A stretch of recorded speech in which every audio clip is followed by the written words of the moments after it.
Hello again, folks. So I've just watched the part one. So I think in order to sort of dissect the guitar, as it were, we can use the idea of the E string being both the high and the low string on the guitar. So whereas we said before, you know, we've got five notes: one, two, three, four, five. E, F, F sharp, G, G sharp, and then when we drop down, it gives us A. When we come from, which is also an E note, and the layout of the frets at the E, at the first string, is the same. So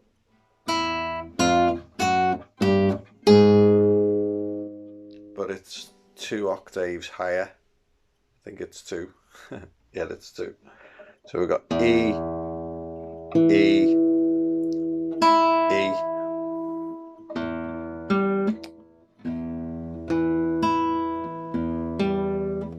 Keep playing that G, hang on.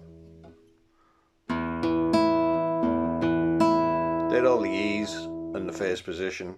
So we have three E's. But the reason why I'm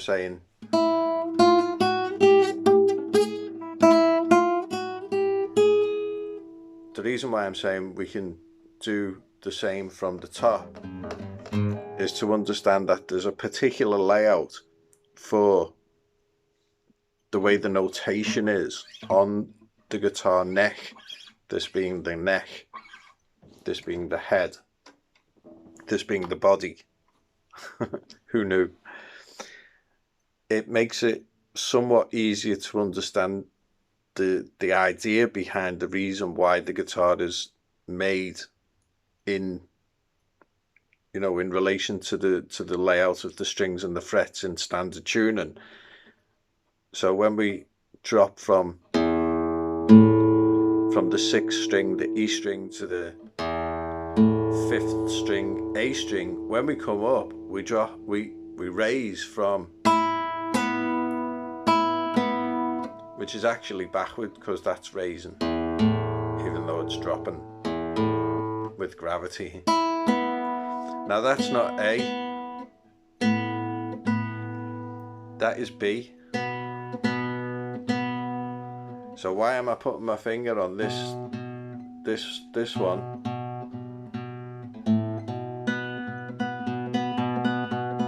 Why am I putting my finger on that one to get that same B note? Is because we have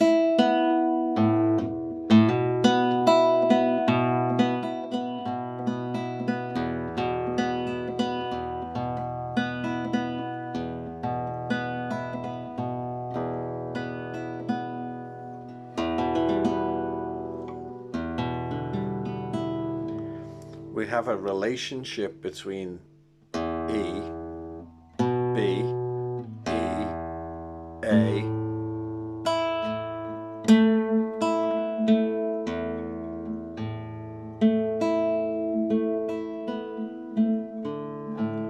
because there's relationships between the actual notes, which is what gives us the mode or the scale, and we have to think in different paths when we think of modes and scales.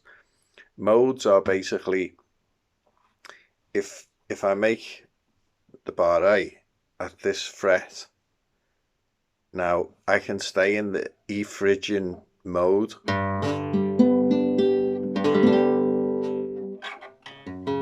All of your major notes are in the E Phrygian mode, because even though we're not starting from the E, to continue the path of 1, 2nd fret,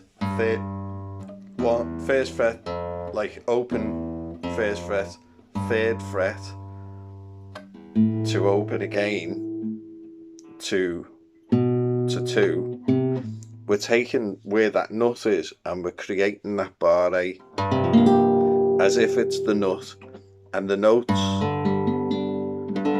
we follow are the same notes on the E chord,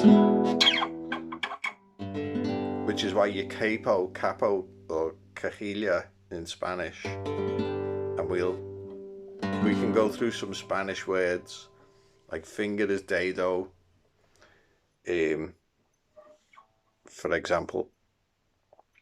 Note is nota, chord is accord, and in Spain they have about 7 different languages within Spain, but basically they all use Castellano, so it's a bit easier. So we were using this pretty high E, which follows the same path. That's an A, has to be an A because it's on the 5th fret.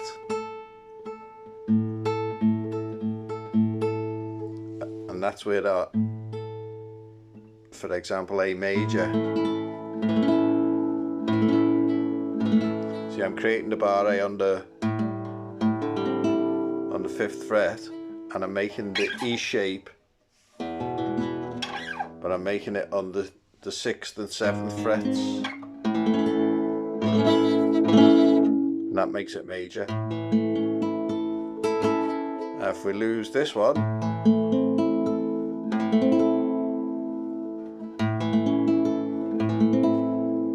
and that's from major to minor when we lose the 6th string, sorry, the 6th, what's it called, the 6th fret on the 3rd string.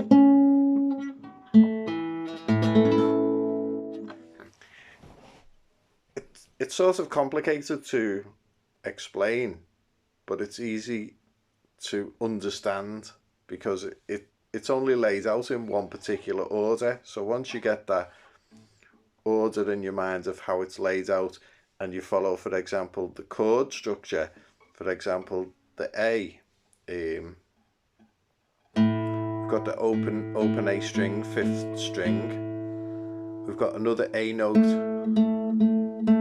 on the G, and then on the B, that's a C sharp, and there's the E, and that gives us the A chord. There's another E, but we don't use this. Doesn't sound too bad though. But if we drop on this B string, this C sharp, to the C note,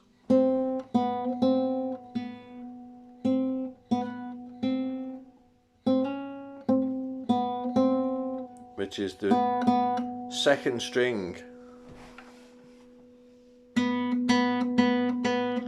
2nd string, this is the A major in the A major chord, and then to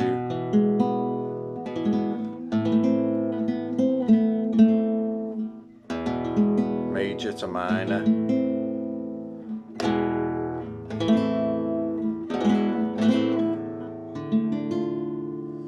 Here's another good example, sort of a D. It plays in the scale, in the mode, in the E Phrygian mode, and it transposes nicely to a D minor. Does it make any sense? Like it's only got one path and it's all natural notes.